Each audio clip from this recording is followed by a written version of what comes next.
নমস্কার। এখন যে বিষয়টি নিয়ে আজকে আলোচনা করবো সেটা হচ্ছে আমাদের পায়ের পিণ্ডলি ব্যথা করে, হাঁটু ব্যথা করে, অনেক সময় বেশ ভালোই কষ্ট পাই, এমনকি অ্যাঙ্কেল পেনও হয়। Ankle pain, calf pain, knee pain, thigh pain, 1 2 3 4, 1 2 3 4, এই 4টা অনেকের সমস্যা হয় পায়ে বিশেষ করে। এর যৌগিক টেকনিক কিংবা গ্রামীণভাবে ঘরোয়া চিকিৎসা কী আছে, ঘরোয়াভাবে আমরা কিভাবে এই সমাধান করতে পারি তার জাস্ট একটা টেকনিক আর কি এখন দেখিয়ে দেবো।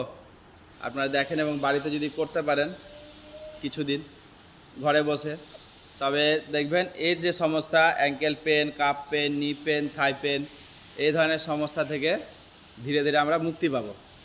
তবে অবশ্যই বিশেষ যদি কিছু হয় অবশ্যই ডাক্তার দেখাবেন, ডাক্তারের পরামর্শ নেবেন।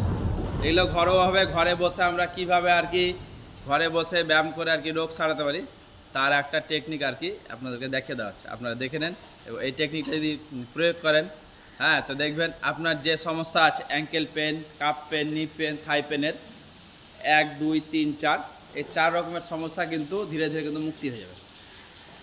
তো আমরা প্রথমে যেটা করব সেটা হচ্ছে এইভাবে বসবো। এইভাবে বসে জাস্ট পাটাকে এখানে ধরবো, ধরে শ্বাস নিয়ে পায়ের পাতাটাকে নিচের দিকে চাপবো। চাপলেন, কিছুক্ষণ 10 সেকেন্ড নেবেন, তারপরে 10 সেকেন্ড আবার ধীরে ধীরে ছেড়ে দেবেন। আবার শ্বাস নেবেন,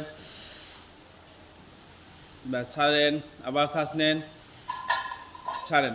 এরকম আমরা প্রায় 10 থেকে 15 বার 20 বার করবো এটা। তারপরে যেটা করব সেটা হচ্ছে হাঁটুর ঠিক উপরে ধরবো, পাটাকে উপরে ধরে হাঁটুর উপরে নিক্যাপটা আছে তার উপরে ধরে শ্বাস নিয়ে 1 2 3 4 5 6 7 8 9 10 নামালাম। আবার শ্বাস নিব 1 2 3 4 5 6 7 8 9 10 নামাবো। এরকম 10 বার করব। পুনরায় একই রকম এই পায়েও করবেন, বাম পায়ে যেরকম করবেন ঠিক ডান পায়েও করবেন। যদি বাম পায়ে কারো প্রবলেম হয় তো বাম পায়ে করবেন, যদি ডান পায়ে প্রবলেম হয় তো ডান পায়ে করবেন। এটা কিন্তু মনে রাখবেন, যদি বাম পায়ে হয় বাম পায়ে করবেন, ডান পায়ে দেন।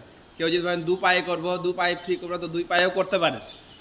তো আমরা যেটা আবার করবো আর কি, খুব সহজ এবং খুব মজাদার জিনিস আর কি, অনেক মজাদার জিনিস এবং খুব সহজ একটা টেকনিক, খুব সুন্দরভাবে দেখে নেব।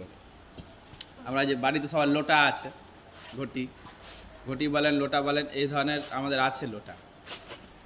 অধিকাংশ বাড়িতেই এই ধরনের ঘটি আমরা পাই। ঘটি দেখতে পাচ্ছেন, এই ঘটি, এটা আমার কাছে আছে তামার ঘটি, তামার হোক স্টিলের হোক, হ্যাঁ, এই ধরনের ঘটি আর কি যদি আপনাদের বাড়িতে থাকে, এই ঘটি লোটা, তা এই লোটাটাকে জাস্ট রেখে দেবেন। রেখে দিয়ে কী করবেন, ঠিক হাঁটুর ঠিক উপরের দিকে, এর আগের দিন আমরা দেখিয়েছি বোতল নিয়ে, আজকে লোটা নিয়ে দেখাচ্ছি। হাঁটুর ঠিক উপরের দিকে ক্যাপটা আছে তার উপরে তলে, ঠিক আছে, হাঁটুর নিচে ক্যাপের উপরের দিকে জাস্ট হাঁটুটাকে এভাবে রেখে দেবেন। রেখে দিয়ে কী করবেন, শ্বাস নিয়ে পাটাকে তুলবেন। 1 2 3 4 5 6 7 8 9 10। এরকম আমরা 10 বার 15 বার করব। আমরা বাম পায়েও করতে পারি, যার যে পায়ে সমস্যা। আমি বাম পায়ে দেখাচ্ছি। তারপরে কি, ওরা শ্বাস নিয়ে তুলব। এবার কী করবেন দেখেন, এই পাটাকে সামনের দিকে টানবেন। 1 2 3 4 5 6 7 8 9 10, ঠিক আছে। শ্বাস নিয়ে করবেন, শ্বাস নিয়ে শ্বাস বন্ধ করে এটা করবেন। 1 2 push up, push up, push up, এই ধরনের এই এক্সারসাইজটা আমরা করব, ঠিক আছে। দ্বিতীয়ত হলো যেটা, এবার যেটা দেখে নেব সেকেন্ড, এটা তো থাকবেই, এর সাথে যেটা করবেন,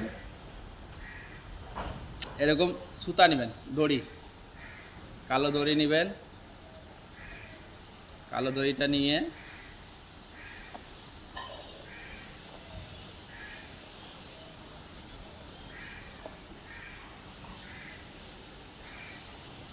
ফিতা দিয়ে আঙুলের গোড়ায় বেঁধে নিলেন।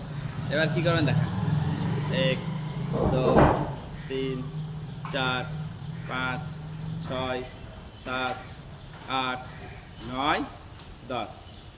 এরকম আমরা যদি করতে পারি তো দেখবেন আমাদের অ্যাঙ্কেল পেন হোক, কাপ পেন হোক, নি পেন হোক, থাই পেন হোক, ধীরে ধীরে কিন্তু এই 4 রকমের যে ব্যথা যদি কারো হয়, এই সমস্যায় ভুগি, দেখবেন ধীরে ধীরে আপনার এই ব্যথা ফিনিশ হয়ে গেছে এবং ঠিক হয়ে গেছে।